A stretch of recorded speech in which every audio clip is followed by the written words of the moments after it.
Professor Fukuyama, thank you for talking for Radio Free Europe. Let's start about the role of China in the Balkans. Montenegro says it needs help from the European Union to pay off a whopping $1 billion Chinese loan for controversial road project that has left it in a dire financial situation. But the EU stated that it does not repay loans from third parties. What will happen if Montenegro is unable to pay? Will China really take away land and assets as collateral like in Sri Lanka happened? I don't know enough about the specific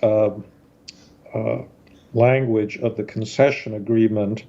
I know that China oftentimes does have collateral requirements in its loan documents, and that's a possibility.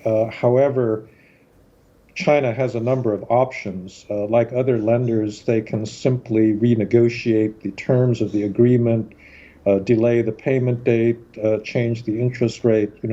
These are the sorts of things that are typically done by lenders who are dealing with countries that get into trouble. And so I'm really don't know how they are going to respond in the case of Montenegro. Yeah, China holds approximately 1/4 of Montenegro's total debt, which reached 103% of GDP last year. Chinese loans do not offer more favorable interest rates than European banks. The highway in Montenegro itself proved to be extremely expensive. In addition, China conditions its loans with engaging its companies in the projects, selling its materials, and there is a question mark about the quality of its work. How does China in general lure countries into that trap? I think that the problem is that China is willing to finance projects that are rejected by Western groups or banks because they simply don't make any economic sense. And I think this was clearly the case in this Chinese highway. There was an effort to create a Western coalition of companies and banks that would finance it, but in the end, the banks looked at it and said the revenues from this road are simply not going to justify the enormous cost of it, and they would not finance it. And I think that China is not motivated simply by commercial motives. I think they also have foreign policy and strategic objectives when they go into a project like this. And I think as part of the 17+1 process, they felt that this was a way to build influence in a country that was a member of NATO and was aspiring to get closer to Europe. And for that reason, they were willing to go ahead with a project that really didn't make economic sense. And unfortunately, they had a local partner, Mr. Djukanovic, who agreed to those terms. But it was a very unwise deal at the time, and I think the lack of wisdom has become evident as the project has unwound. Yeah. Is there an issue of corruption involved or authoritarian leaning in regards to Montenegrin President Djukanovic, whom you mentioned right now, Serbian President Vučić, or Hungarian Prime Minister Orban towards Chinese political model? Or are both issues involved, authoritarian leaning and corruption, local corruption? I suspect that both of them are involved. On the corruption front, we simply don't know whether there were bribes or side payments made. China has engaged in that kind of behavior in other places, but I don't think that we can point to very specific examples of it here, but it doesn't mean that it didn't happen.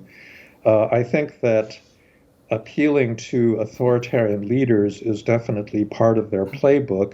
These leaders, let's get this straight. Mr. Djukanovic was legitimately elected, but he certainly has been a strong man in Montenegrin politics for the last 2 decades and was able to push this project over the objections of a lot of civil society activists in his own country.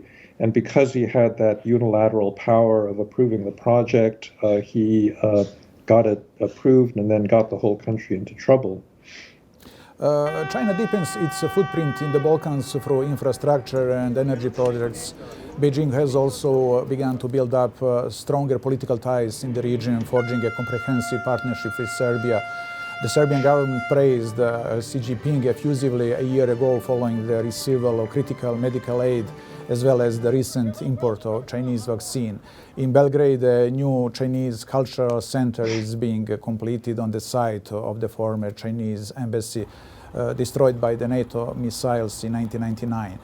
The question is, what does cozying up to China mean for Serbia's road to an EU membership? I think that it's a temptation to use China as a lever against the European Union. I think that the EU has been reluctant to expand in light of the problems that it's faced with some of the other more recent members from Eastern Europe. And that hesitancy has given an opening to China. But I think that in the end, it's not good for the countries involved because, as in the case of Montenegro, they oftentimes get overextended. They fall into a debt trap situation, and they don't get the kind of economic growth that they're expecting out of it. But I do think that politicians get short-term benefits by being able to declare that they've gotten billions of dollars in Chinese investment that's going to open up the possibility of growth and jobs and the like. But unfortunately, a lot of this never materializes.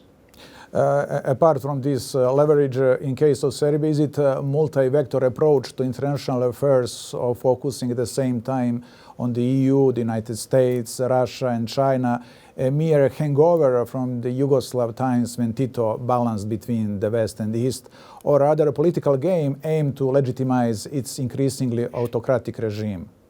Well, I think it's both. I think that any leader in that situation would try to play these different parties against each other. The European Union actually has good reason to be cautious in admitting a member like Serbia, because I do think that there are some rather illiberal and autocratic tendencies in that country. And that, as we said, creates an opening for China. So it's part of, I think, normal geopolitics that there is this kind of competition.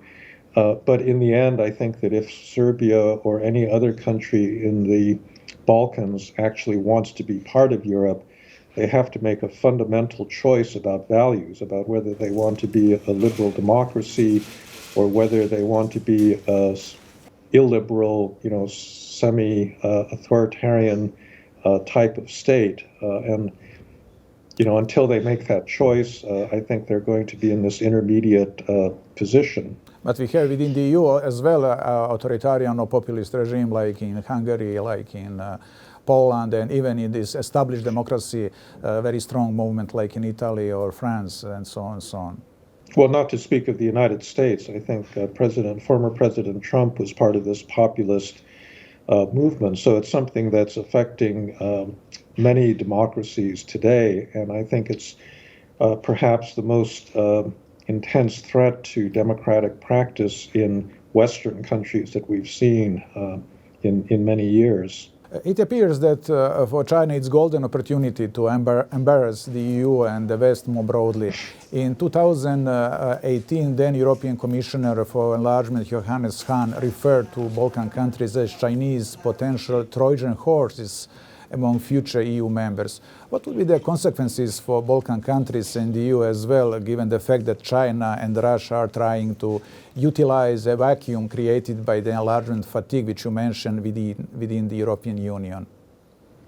I think that it restricts the European Union a great deal because foreign policy within the EU has to be done by consensus. And so if a single member country like Hungary objects, for example, to criticism of treatment of the Uyghurs or human rights violations by the Chinese or Hong Kong, that can be blocked by a single member state.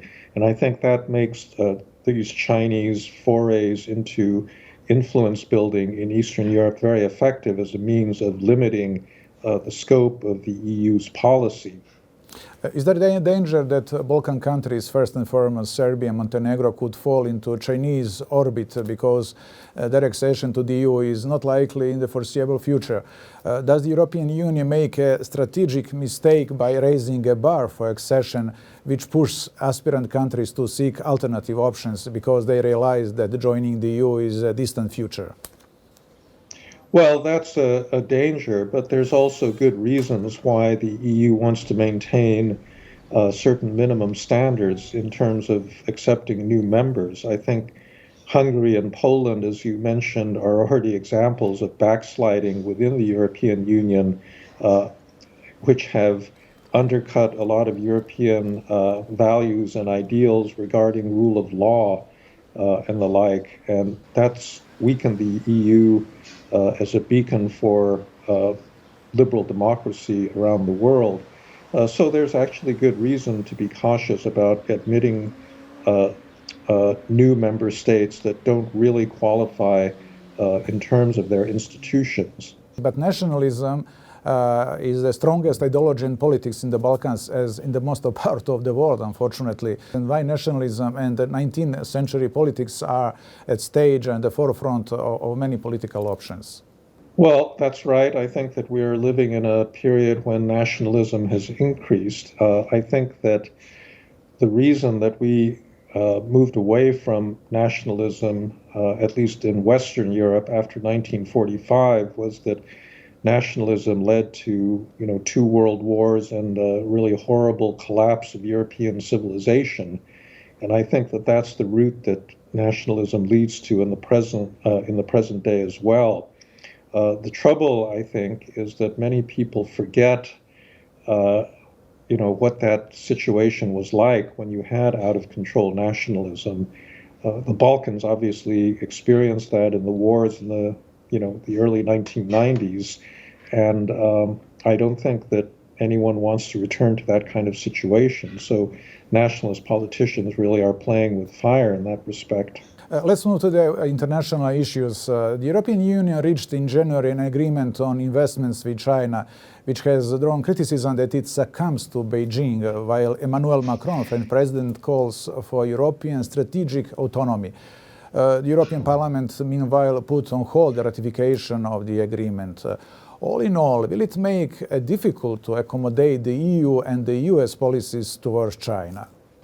I don't think so. I think that agreement, the investment treaty with China, was a big mistake. I think that there are a lot of European politicians who are deluding themselves that somehow Europe can float between the United States and China and play one off against the other, or choose to cooperate with one and then with the other, depending on the issue. I think that China represents a form of totalitarian government, and that totalitarian government has gotten worse every year since Xi Jinping became China's president in 2013. And there's going to be an inevitable clash of not just values, but also of geopolitical interests as time goes on. And so I don't think that Europe has any choice but to side with other liberal democracies in opposing China's authoritarian practices and to oppose the extension of its geopolitical influence. So I hope that investment treaty remains frozen and never gets actually made into law in Europe. Will the post-pandemic world see profound changes in globalization, leading to so-called globalization 2.0 and the shift to a lesser dependence on supply chain from China? Well, I think that change had started before the pandemic. I think that there's been this strategic decoupling going on, and I think it's really driven by China much more than by the United States or by Europe. China has been aggressive in its foreign policy in a way that it was not prior to 2013. It's made territorial claims against India in the South China Sea, in other spheres. It's seeking to insert itself into international institutions up and down. And I think it's natural that democratic countries respond to this kind of expansion of Chinese influence because, as I said, that country represents diametrically opposed political values. In fact, the question is, what does China want internationally? To challenge the existing Western Center international order by seeking bigger say within it, or to create an alternative global system as it can be concluded from initiatives like Shanghai Organization or BRICS, although they are not so coherent associations? Well, I think that the Chinese themselves may not have a clear idea of what they want. In many respects, they benefited from the existing international liberal order because that's what's allowed them to export to Western countries, and that has been the basis of their growth over the past 30 years. On the other hand, they clearly want to be able to exercise more influence in international institutions. And so that's the reason that they've started the Belt and Road Initiative. That's the reason they created the Asian Infrastructure Investment Bank. And that's why they're trying to insert their people into a whole host of international organizations, not necessarily to create a parallel system, but to make sure that all of these organizations serve Chinese foreign policy interests. Is the danger of new Cold War, or in fact that new Cold War has already started but we are not aware of it? Well, I think it depends on how you define the Cold War. I think that the possibility of conflict with China is growing, and it's something that we ought to plan against, whether you call it a Cold War or not. I think the major difference is really that in the Cold War, the rivalry between the U.S. and the Soviet Union affected virtually every phase of the relationship, whereas today there's still a very powerful mutual interest in economic trade and investment between the U.S. and China, or between Europe and China. And that makes the situation very different from the Cold War, when the Soviet Union sought to be largely autonomous. So in that respect, we haven't reached it yet, but there is this decoupling going on, and I think that's something that will continue. It would be very interesting if it's possible to make that kind of a historical comparison.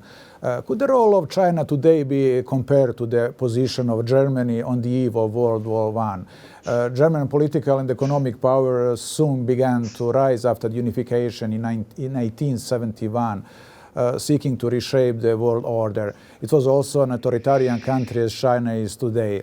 All in all, German quest for bigger say internationally led to the World War I. Does that danger exist today as well, because the United Nations is deadlocked? It resembles to the League of Nations created in the aftermath of World War I, which was dysfunctional and disappeared as the world did slide into World War II. Well, yeah, there is a certain parallel there. I think that in general, any rising power presents a threat to global order because, as the balance of power shifts, relationships change, countries' ambitions increase with their wealth and military power, and you've seen all of that happening with China. So I'm not sure that you have to look at a specific German model. I think that in history there have been many cases where you had new powers rising that then destabilized international politics. And to some extent, I think that this happens to everybody. It's not just a matter of authoritarian countries. I think in the period between 1989 and 2008, when the United States was hegemonic, they did things that they wouldn't have done if power had been less concentrated in Washington, like the invasion of Iraq. It's not something that's unique to China. Any large, powerful, growing country is going to want to throw its weight around. President Biden dropped an ominous note into his remarks to American service members at the Virginia military base last Friday, telling them that his Chinese counterpart, Xi Jinping, believes Beijing will own America inside the next 15 years. Will China surpass the US power at a certain point as the world leading superpower? Well, we don't really know. That depends on politics. Right now, China looks very cohesive and stable, but whether its political system is going to remain that way over the next generation, we simply don't know. It probably is likely to surpass the United States at some point in terms of absolute GDP. It may already have done that if you measure GDP in terms of parity purchasing power, but it's still very far from reaching America's level in terms of per capita income. And it faces, some important demographic headwinds. It has a declining population now that's going to mean growth rates will inevitably start falling as time goes on. Your famous book, The End of History, best encapsulated the spirit of time in the aftermath of the fall of the Berlin Wall in 1989, with flourishing democracy and the spread of globalization. Now, instead of the end of history, we've been witnessing the return of history, the globalization instead of strengthening globalization, and the backtracking of democracy. How does it happen? How has the world turned from the very promising time to the gloomy one? Well, there's many, sources of that shift. The rise of China, I think, is something that would have happened regardless, which means a reduction in the influence of the United States and Europe. I think that populism in Western countries was a result of the rapid pace of globalization and the social disruption that created.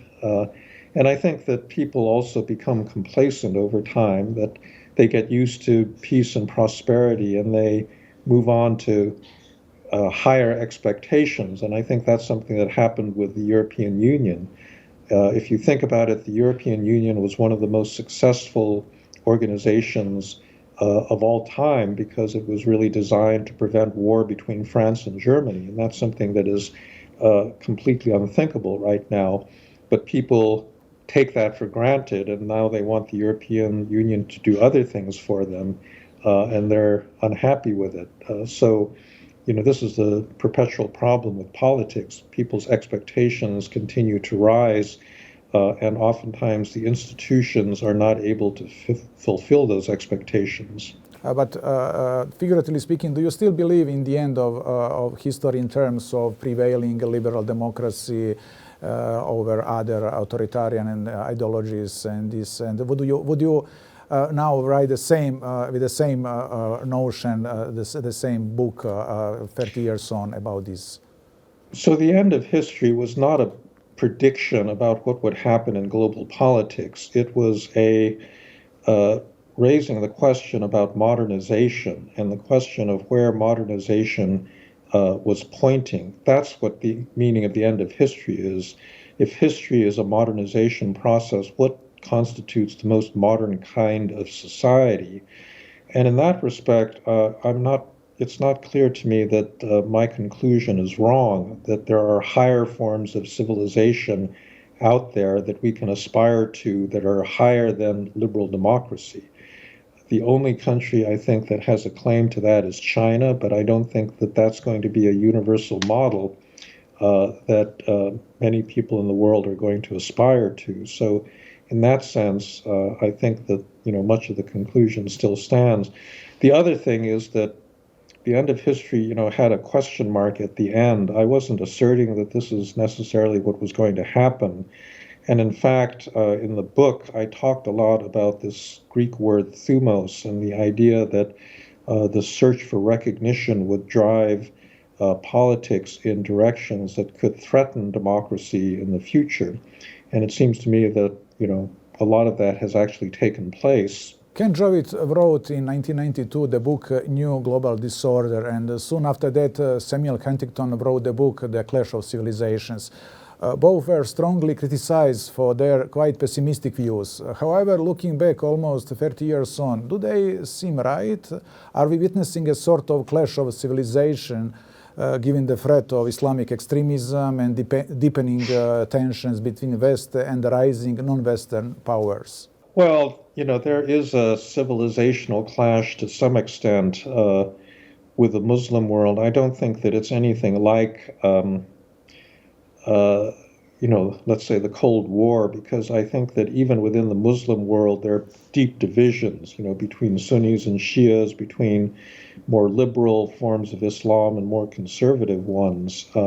So I think that that's going to remain a regional problem. I mean, there are a lot of Muslims in the world, but I don't think that that's a religion that's going to spread really beyond countries that are already historically, culturally Muslim. Professor Fukuyama, thanks a lot for this interview and talking to Radio Free Europe. Okay, thank you very much.